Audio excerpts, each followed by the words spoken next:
For most of our lives, we've been conditioned to believe in a world made of pieces. Me here, you there, the universe out somewhere far away, silent and unmoved by our internal lives. It's the idea that we are passengers in a universe of randomness, where control belongs to luck or circumstance, and meaning is something we have to chase outside ourselves. But what if this is the greatest illusion of all? What if we've been looking through a lens fogged by misunderstanding? Not because we are unworthy, but because we were never taught the language of energy, of consciousness, of the quantum mind. Let's pause here and ask something quietly, gently. Where in your life are you still chasing something you don't believe you deserve? This question matters because in the quantum view of reality, one that ancient mystics and modern thinkers alike have brushed up against, there is no line dividing the inner world from the outer. There is no wall between thought and creation, emotion and matter, desire and manifestation. There is only vibration. There is only frequency. And there is only alignment. This isn't esoteric poetry. It's the nature of consciousness meeting the fabric of the universe. Imagine this. Your mind is not locked inside your skull. It is a broadcasting beacon. Every emotion you feel sends out a ripple. Every belief you carry shapes the lens through which the wave collapses into form. You are not reacting to the world. You are, in many ways, projecting it. Not in a controlling, arrogant way, but in a participatory, relational way. The universe doesn't stand separate from you. It co-creates with you, through your focus, through your permission, through your vibration. And this is where most people feel both wonder and resistance. Because if this is true, then it means you are more powerful than you were ever led to believe. It means abundance isn't something you earn, it's something you allow. And that's terrifying because it dissolves the story of victimhood. It asks you to step out of hiding and into presence. But don't worry, you're not expected to leap. You're invited to remember. Think about the moments in your life where everything just clicked. A spontaneous opportunity, a lucky break, a person showing up at the exact time you needed them. Was that truly randomness, or was it resonance? Did it occur because of force, or because of flow? These are the hints, the breadcrumbs. They tell us that when our inner world softens, becomes coherent, when we start believing deeply that we are worthy, safe, and seen, the outer world reflects that belief like a mirror. This is not wishful thinking, it is energetic alignment. You are not separate from life, you are life. You are the observer and the observed. The moment you shift, the field around you shifts. The moment you stop looking for signs and start becoming the signal, reality begins to bend. Not because it obeys you, but because it always was listening. This is not about blame. If you are struggling now, this is not your fault. It is the residue of an old world view, a broken inheritance from generations of fear, survival, and smallness. But you don't have to live inside that paradigm. You can choose differently. And choice is the first echo of power. So take this in. You are not here to hustle your way to abundance. You are here to remember that you are already connected to it, and the only thing keeping you from seeing it is the illusion of separation. The shift begins not with doing more, but with seeing differently. If the illusion of separation was the great lie, then the quantum field is the great truth waiting quietly beneath it all. Not a scientific abstraction, not an equation on a chalkboard, but a living, breathing presence. An invisible sea of potential that responds to who we are being in every moment. Imagine the quantum field as a vast ocean, not of water, but of pure possibility. In this ocean, nothing is fixed, yet everything is possible. There are no solid objects here, only energy vibrating at different frequencies, waiting to be observed, felt, and given form. The ancient mystics called it the ether, the Tao, the divine matrix. Today, some physicists speak of it as the unified field. But labels don't matter. The experience does. This field doesn't speak in words. It speaks in resonance, and it listens in silence. It is not moved by your desperation, nor by your ambition. It responds to the energy beneath your thoughts, the tone of your being. If you say, I want abundance, but feel lack, the field hears the lack. If you say, I trust the process, but carry anxiety like a tight fist in your chest, the field receives the tension, not the words. Because in this dance of life, it is not what you wish for, it is what you're tuned to. You are, in every second, emitting a frequency. Your body, your thoughts, your emotions, together they create a vibrational fingerprint. And the quantum field is simply reflecting that fingerprint back to you in the form of people, situations, outcomes. This isn't magic, this is mechanics of consciousness. Consider the radio. You don't blame the station when static comes through. You simply adjust the dial. And when you hit the right frequency, clear sound. What if your reality is the same? What if it's not that the universe isn't listening, but that you're out of tune?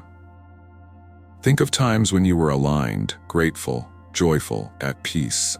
Somehow doors opened, traffic cleared, conversations flowed. But when you were filled with fear, guilt, or shame, everything felt like resistance. You didn't change the world, you changed the signal.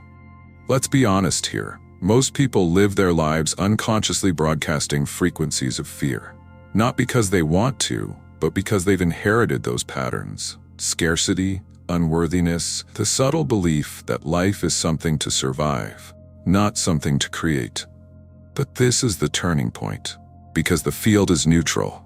It is not judging you. It is not waiting to punish or reward you. It is simply responding. So if you want to shift your life, you don't chase outcomes, you tune your frequency. This begins with awareness, noticing when your thoughts spiral into lack, observing how your emotions pull you into past trauma or future worry, asking, what am I broadcasting right now? What would my current energy attract? And from that awareness comes choice. You don't have to leap into joy, you can simply soften into trust. You don't have to fake high vibes, you can practice presence. You don't force abundance into being, you create the conditions where it naturally emerges, like a flower blooming in sunlight. It's important to remember, your job is not to control the field. Your job is to align with it. The more you relax into coherence, into integrity between what you feel, what you think, and what you believe, the more effortlessly the field responds. Because this is not about becoming someone else. It's about returning to who you were before the noise, before the programming, before the fear. The quantum field is listening, not to your words, but to your vibration, and it will reflect back to you exactly what you are ready to believe is possible. So take a breath. What signal are you sending now? Stand in front of a mirror and smile. What looks back at you? Not just your reflection, but your mood, your posture, your belief in that moment. Now imagine that life itself is a mirror, a perfect reflector, not of what you want, but of what you believe. This is the part most people stumble on. They say, I've tried to manifest more money, love, peace. Why isn't it working? But the truth is, they were trying to paint over a cracked foundation. You can speak all the affirmations you want, but if your subconscious still whispers, I'm not enough, the field will echo that back. Not out of cruelty, but out of coherence. The quantum field doesn't obey your surface mind. It aligns with your dominant frequency. And your dominant frequency is shaped not by passing thoughts, but by core beliefs. The ones hidden under layers of performance. The ones you absorbed when you were too young to question them. The ones that feel like truth because they've been playing in the background for years. Where did you first learn you had to earn love? Where did you start believing that success meant sacrifice? At what moment did you begin to associate your worth with struggle?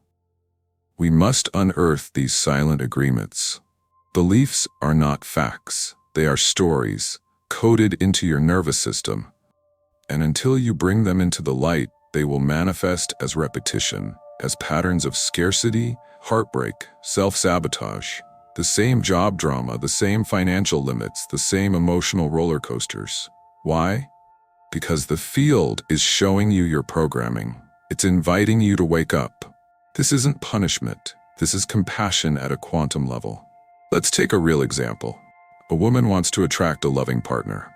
She meditates, visualizes, writes down her affirmations, but she still ends up in emotionally distant relationships. Why?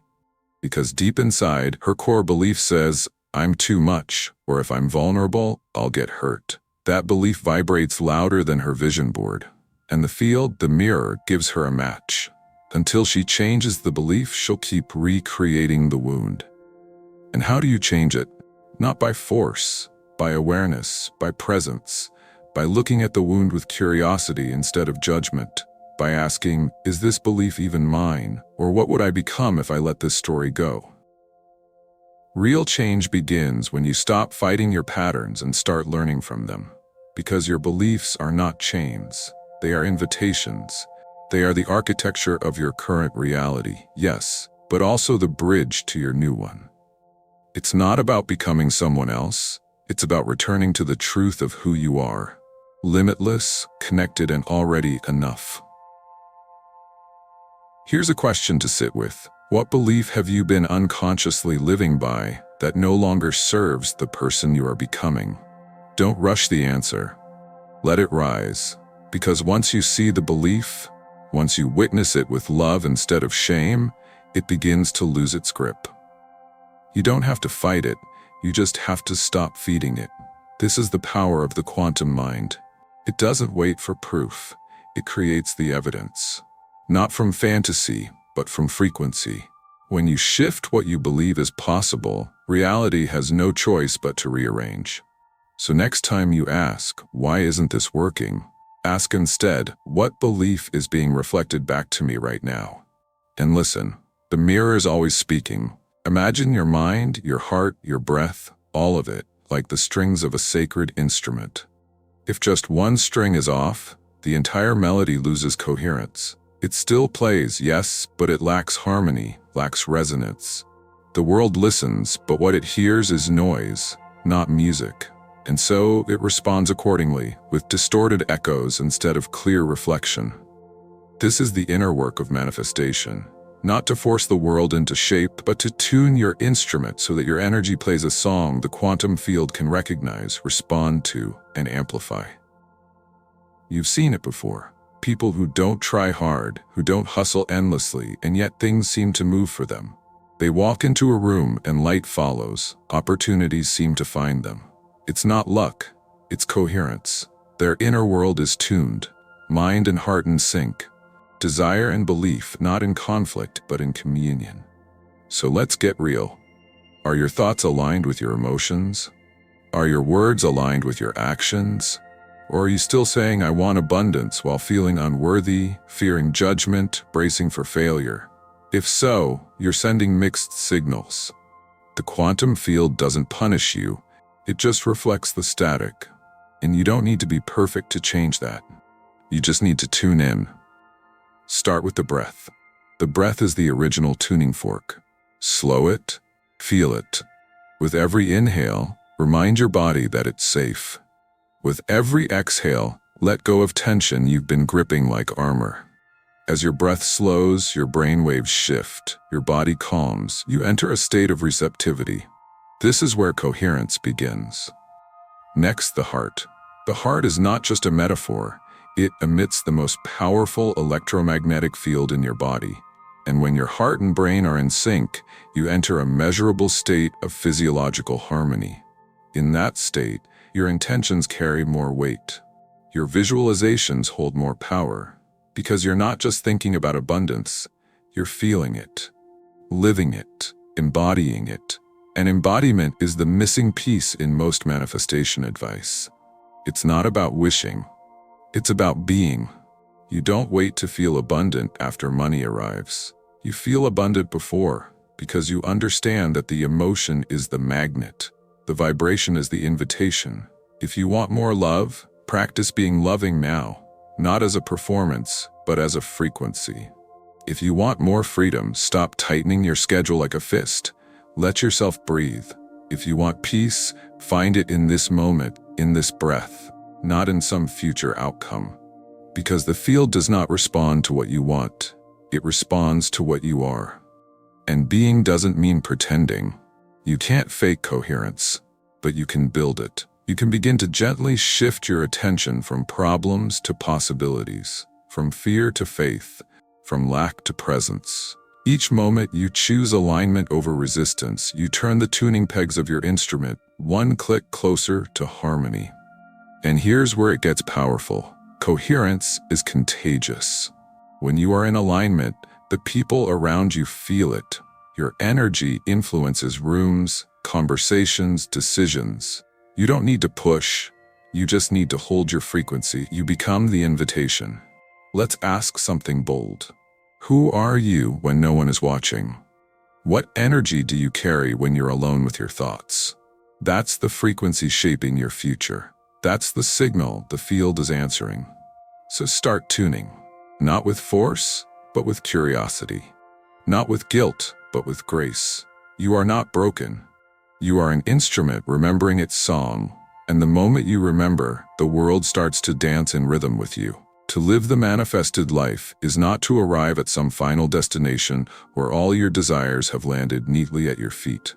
It is to walk in a rhythm of trust, in a state of openness, in an awareness so deep that you no longer ask, "Is it working?" Because you know you are already the source. Abundance is not a bank statement. It's not the house or the car or the number of followers on a screen. Abundance is a frequency of enoughness. It's the moment you wake up and your first thought is gratitude, not anxiety. It's the calm in your belly as you make decisions not from fear, but from alignment. It's the realization that you no longer chase life, because you are life. When you embody that energy, the quantum field doesn't need convincing. It moves with you. Not always on your timeline, not always in the form you imagined, but always in perfect resonance with the vibration you hold. And here's the twist. When you reach this state, the things you once desperately wanted often begin to arrive just as your need for them dissolves. Why?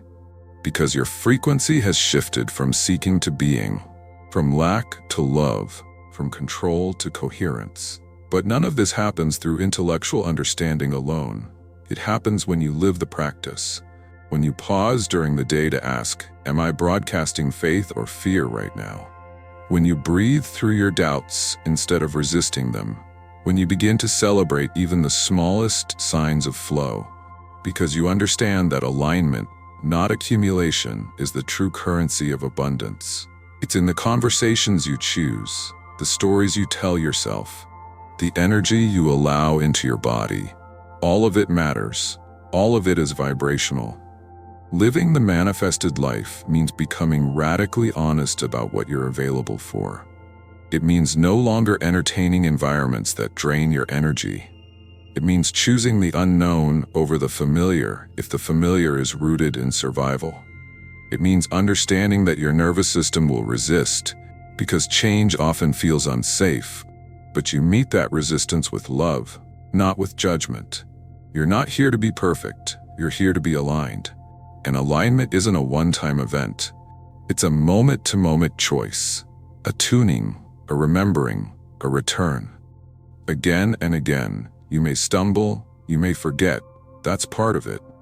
But each time you choose to return to your breath, your presence, your worth, you build the muscle, you strengthen the signal, and over time the field starts to move with more clarity.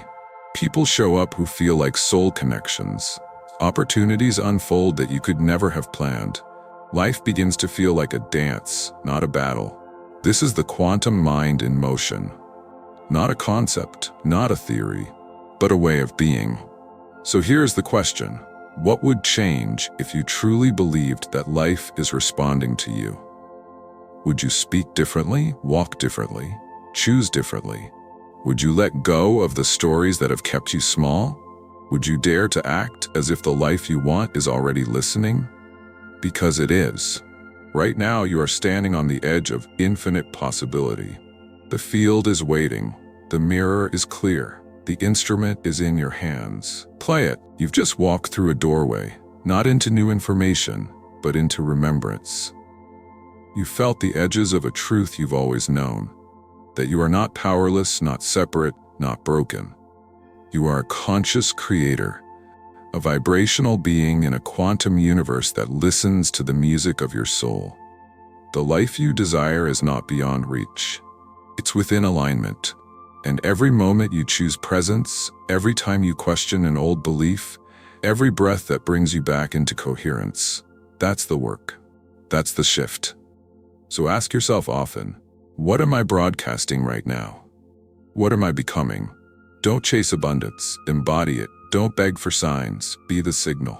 And as you go forward, remember, you are the field, the mirror, the instrument, and the psalm. You are the cause, not the effect. If this awakens something in you, share it, reflect on it, start the conversation. And if you feel called, comment, subscribe, stay in the space, because we're just getting started. You are the miracle.